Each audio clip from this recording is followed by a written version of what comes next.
eleget van mar a bol, hogi a gondos munkaval elvetet sargarepaid a prok, görbek, vagi a mimek rosszab, tele vannak, a repalegi bos santo larvaival. Minden evben remenikets a boseges, ropogos termesben, de a vegeredmeni mindig salodas. Kepseld el, hogi iden vegretesedet a legseb, legnak jobb es legegienesebb repakat a környéken.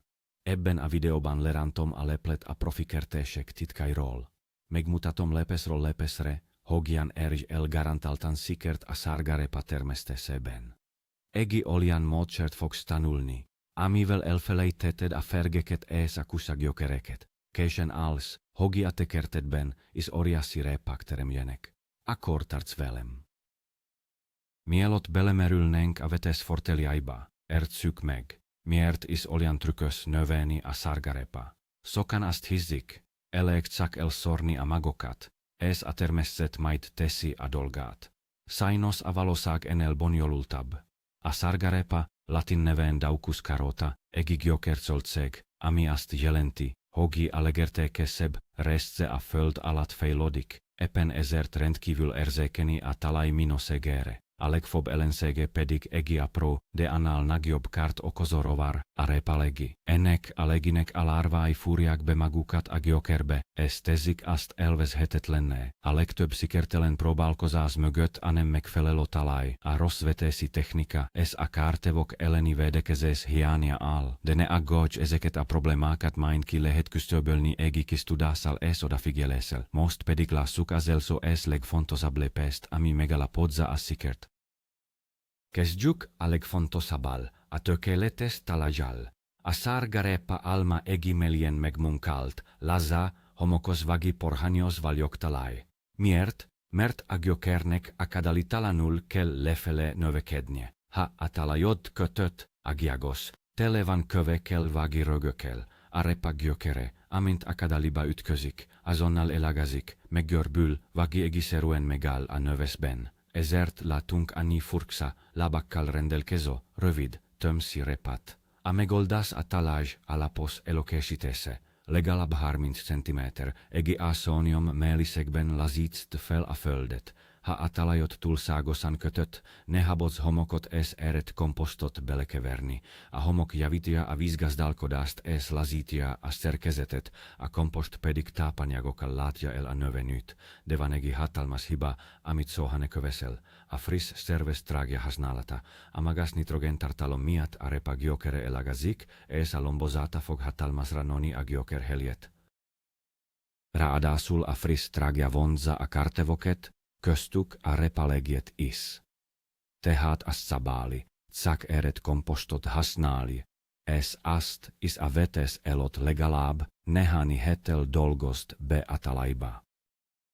Most, hogi a talajunk tökéletes, jöhet a második kulcsfontosságú döntés, a megfelelő fajta kiválasztása. Nem minden sargarepa egyforma.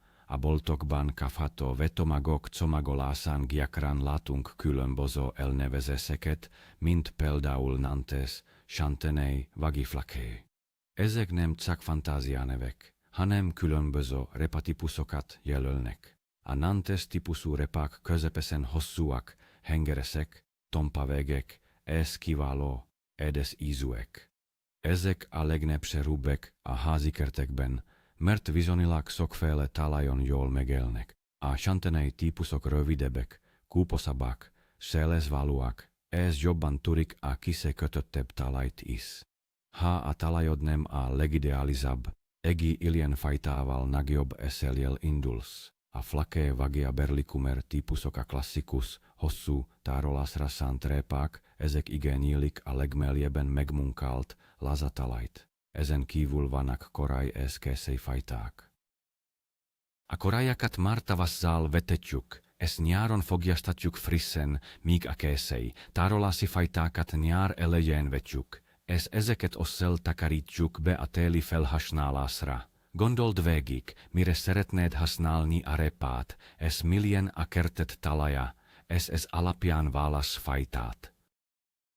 a harmadik titok a tyrelem, vagis a vetes helies idozitese. Nagion giakori hiba, hogi a kertesek as elso tavasi napsugarak hatására, a naptár a lapián rohanna kvetny. A zonban a sargarepa magžajnak a síra zášos legaláb, hetňolt Celsius fokos talaj homerse kletrevan sukseguk, ha tulkorán hideg nírkos földbe vetet a magokat, azok vagi eg jaltalanem kelnekki, vagisak nagion lasanes egenet lenul. Az iljengengen indult növények szokal fogékony baklesnek a betegségekre ez a kartevokre. Szóvalne a naptárat nézd hanem a talajt, a legjobb ha beszerzel egi talaj Homerot, amikor a talaj tartosan eleri a 8-10 fokot, akkor jött el az idő.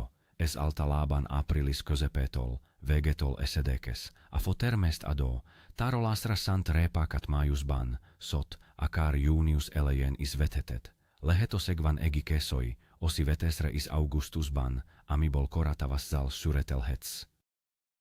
A lényeg, a türelem rosszat, vagi eben az esetben nagi es egészséges sargarepatterem, a meleg talajban a magok gyorsan kikelnek, ez az eroteljesen induló növények szokal ellenállóbbak lesnek.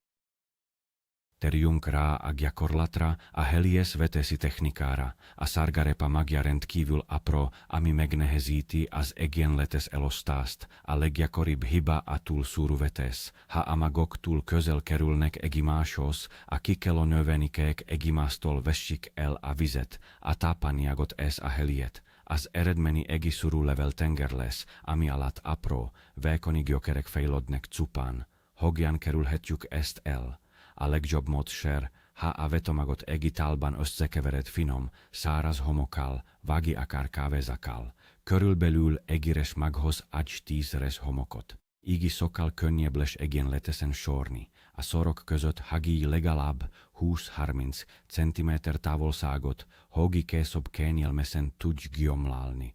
A szorban húz egi körülbelül egi 2 cm mély barázdát, nem mélyebbet, mert ha a mag túl mélyre kerül, nem fog tudni kikelni. Ebbe a barázdába szord bele a homokkal elkevert magokat, majd finoman takart be porhányos földdel, ez enihen tömörítsz le a tenyereddel. Végül óvatosan, finom permettel öntözd meg. A kezdőkerteseknek nagisegítség lehet a vetossalag, ahol a magok már eleve megfelelő távolságra vannak elhelyezve egi lebomlós salagon. Ez ugyan drágább, de garantálja a helyeztő távolságot.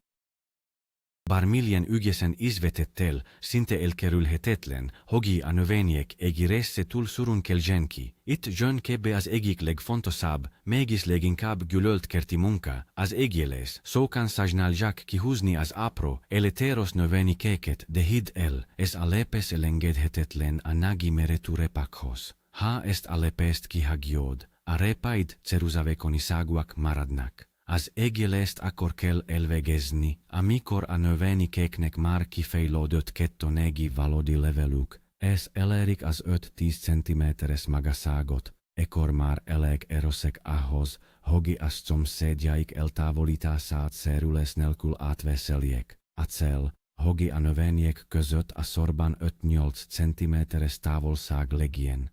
Óvatosan, a földhöz közel fogva húzd ki a felesleges, gyengebbnek tűnő egyedeket. A legjobb, ha ezt a műveletet után, vagi alapos beöntözés után végzed, amikor a talaj puha. Ez itt jön egi profi trükk, az egélést mindig este, seltszendes, időben végezd. A szerült repalevelek ugyanis olyan illatot boksátanak ki, ami kilométerekről vonzza a repalegiet. Ha este dolgozol, az illatanyagoknak van idejük lilanni reggelig, amikor a kartevó a legaktívabb. A kihúzott apró repakat pedig ne dobd ki, levesbe vagi szalátába tökéletesek. Beszéljünk az öntözésről, ami szintén egy olyan terület, ahol sok hibát lehet elkövetni. A sargarepa a növekedési időszakában egyenletes vízellátást igényel. Se a túlöntözést, se a szárazságot nem szereti. A legkritikusabb időszak a cirázás utáni nehani hét, ez a gyökér vastagodásának időszaka. Ha a talaj kisárad, a répa növekedése lelassul, a gyökérfás rostos és keserű ízű lesz. Ha viszont a hosszú sárazságot hirtelen, nagi mennyiségű vízzel öntözzük meg, a repak so sherint shetrepednek, a hirtelen viisvelveteltol. Es arepedes kaput niit a kuulem bozogombas es bakterialis fertoseseknek, mitte hat a helies strategia, as arani középút. Öntözzünk kabban, de akkor alaposan, melien asta sukat atalait, hogi a víz lejuson, a gyokerek telies hossában, a felsini, giakori, kis adaguloxolas, allegrossab, amit tehets, mert ez arra östonsi, a gyokeret, hogi a felsin közelében maradjon, es ne törjön a melibe. A mulksozás, például szalmával vagi funjesedékel, sokat segített, a talaj nedvesek tartalmának megorzesében es a gyomok visszaszorításában is. Öntözni mindig a reggeli vagi az esti órákban érdemes, hogi a víznek legyen ideje beszivárogni, ez ne párologjon el a naphevében. Most pedig következzen a biokertészek leghatékonyabb fegyvere a kártevok ellen. A jo somszecák, vagyis a társnövények ültetése. Ez a módszer a természet megfigyelésén alapul, ez rendkívül hatékony a retteget repalégi ellen. A repalégi a saglása alapján találja meg a sárgarépát. A mi feladatunk az, hogy ezt a saglást megzavardjuk. A legjobb társnövények a sárgarépa számára az eros illatú hagimafélék, a vörös hagima, a fokhagima, a pore hagima és a metelo hagima. Ha a sárgarépa szorai közé, vagi a szorok mele hagimát ültetsz, a két növény illata összekeveredik a levegőben. Ez a repalégi egészszerűen nem fogja megtalálni a célpontját. Ez a szövetség ráadásul kölcsönös, mert a sárgarépa illata pedig a hagima kártevogyét, a hagima legiét zavarja meg. Más kiváló társak lehetnek az aromás fűszernövények, mint a rozmarin vagi a szálja. A bársoni virág, vagi más néven büdöske, a gyökereivel olyan anyagokat bocsát ki a talajba, amelie riasztják a fonalfergeket, egi másik talajlakó kártevot. Vannak azonban rossz szomszédok is. Soha ne ültesz a sárgarépa mele kaprot, edeskömenit vagi zelert, mert ezek vonzák a közös kártevoket és versengenek a tápanyagokért. A társültetés mellett van még néhány trükk a repalégi elleni védekezésben. A legbiztosabb fizikai védelmet egi úgynevezett rovarháló nyújtja. Ez egi nagyon szúrósövésű, könnyű, fehér anyag, amit a veteményes föle kell kifeszíteni alakszoni károkra, közvetlenül a vetés után. A háló megakadályozza, hogi a repalégi a növényekre tudja rakni a tojaszait. Fontos, hogi a háló széleit gondosan rögzítsük a talajhoz, például kövekkel vagi földdel, hogi a kártevo ne tudjon bebújni alatta. Ezt a védelmet egészen a süretig fenntarthatjuk. Egi másik kulcsfontosságú elem a vetésforgó. A repalégi lárvái a talajban telelnek át báb formájában. Ha évről évre ugyanoda vetet a sárgarépát, a következő tavasszal kikelő legélyeknek késterített astalt kínálsz. Ezért legalább 3-4 évig ne kerüljön sárgarépa, vagi más ernyős virágzatú növény, mint a petresszeljem vagi a pasternák ugyanára a helire. Ez az egészszerű báli drastikusan csökkenti a kártevok felszaporodásának esélyét. Végül a gyomlálásra is figyeli oda, mert a gyomok buvóhelyet nyújthatnak a kártevoknek, ez a gondozott, szelos ágyasokat a repalégi kevésbé kedveli.